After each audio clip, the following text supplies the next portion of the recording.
হচ্ছে।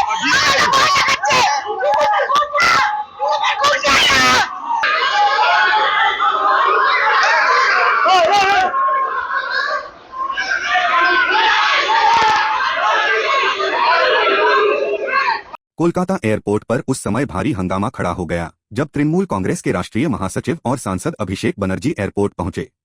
एयरपोर्ट के बाहर टीएमसी और बीजेपी समर्थकों के बीच तीखी नोकझोंक शुरू हो गई, जो देखते ही देखते हाथापाई और मारपीट में बदल गई। स्थिति इतनी तनावपूर्ण हो गई कि पुलिस को हालात संभालने के लिए काफी मशक्कत करनी पड़ी। सूत्रों के अनुसार एयरपोर्ट के बाहर एक समूह विरोध प्रदर्शन की तैयारी में अंडे लेकर पहुंचा था। इसी को लेकर विवाद बढ़ा और दोनों पक्ष आमने सामने आ गए। स्थिति बिगड़ते देख सुरक्षा एजेंसियों ने अभिषेक बनर्जी को मुख्य गेट की बजाय दूसरे गेट से सुरक्षित बाहर निकाला। घटना की जानकारी मिलते ही दमदम के विधायक अरिजीत बॉक्सी एयरपोर्ट पहुंचे और पूरे मामले की जानकारी ली। उन्होंने इस घटना की कड़ी निंदा करते हुए प्रशासन से दोषियों के खिलाफ सख्त कार्रवाई की मांग की।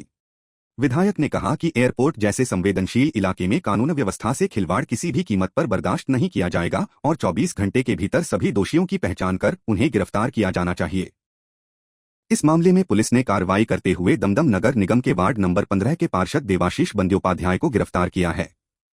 যা ঘটেছে অত্যন্ত দুর্ভাগ্যজনক এবং তৃণমূল বিজেপির থেকেও তার উপরে উঠে যে কথাটা বলতে হয়, এখানে ওই সময় ওই চোর ভাইপো আসবে বলে দমদমের বিভিন্ন জায়গা থেকে আমরা যেগুলো দেখতে পাচ্ছি সিসিটিভি ফুটেজে, এক গুচ্ছের ক্রিমিনালকে এখানে নিয়ে আসা হয়েছিল, যাদের রীতিমতো বিভিন্ন ক্রিমিনাল অ্যান্টিসিডেন্টস আছে।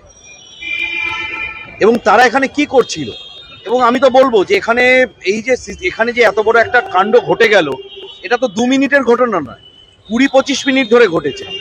এই ঘটনার লাইভ স্ট্রিমিং NSCBIPS এ যাচ্ছিল, ওখানে পুলিশের আধিকারিকরা কি করছিলেন, এটা তো আমার প্রথম প্রশ্ন। যখন এখানে অত বড় একটা মাস জমা হয়েছিল, প্রথমেই তো এসে খোঁজ নেওয়া উচিত ছিল যে তারা কেন, কি উদ্দেশ্যে ওখানে জমা হয়েছে। চোর ভাইপো আসবে এই খবর থানার কাছে ছিল না, এটা তো হতে পারে না। তাহলে সেখানে একটা মাস এত বড় জমা হয়ে রয়েছে এবং যাদের ক্রিমিনাল অ্যান্টিসিডেন্টস রয়েছে তাদেরকে কেন ডিসপার্স করা হয়নি সময় মতো, এই প্রশ্নের উত্তরগুলো দিতে হবে। একটা কলকাতা বিমানবন্দরের মতো সেন্সিটিভ জায়গায় যদি এই ধরনের ঘটনা ঘটে, মানুষ তো আতঙ্কিত হয়ে পড়বে। এখানে নজিরবিহীন তো শুধু নয়, এই ঘটনা সম্পূর্ণ অনভিপ্রেত। এবং এই যে সময় ঘটনাটা ঘটেছে, কন্টিনিউয়াসলি ভিআইপি মুভমেন্ট হয়। কিছুক্ষণ আগে আমাদের সম্মানীয় কেন্দ্রীয় মন্ত্রী ডক্টর সুকান্ত মজুমদার এখান থেকে পাস করেছেন, তিনি ক্যাওসের মধ্যে পড়ে গেছেন।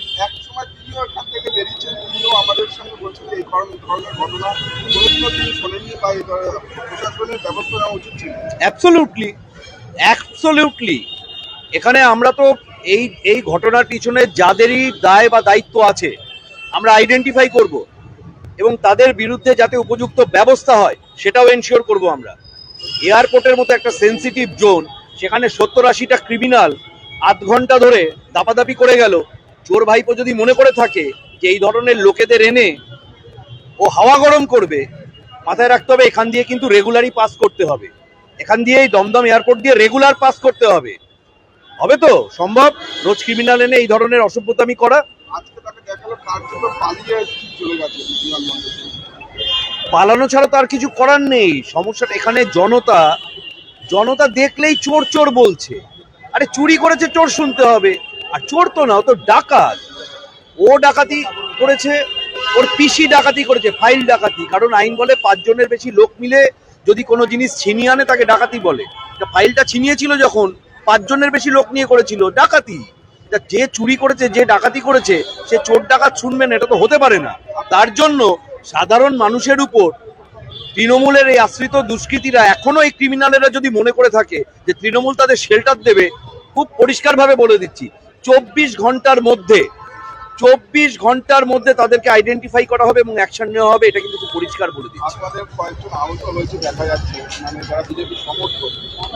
এখানে বিজেপি সমর্থক বলে কেউ আসেনি। ওই চোর ভাইপো কোথায় যাচ্ছে আসছে তার জন্য বিজেপির অত সময় নেই তার খেয়াল রেখে বসে থাকা।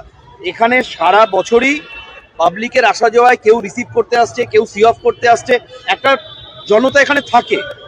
যে মুহূর্তে চোর ভাইপো বেরোতে গেছিল সেই মুহূর্তে তাকে চোর চোর বলে, যেটা সব জায়গায় হয়েছে। চুরি করেছে তাই চোর শুনছিল, বলার সাথে সাথে দমদমের বিভিন্ন জায়গা থেকে খুঁজে খুঁজে ক্রিমিনালদের এখানে এসে জড়ো করে রাখা হয়েছিল, যাতে চোর ভাইপোর কানে চোর শব্দ না যায়।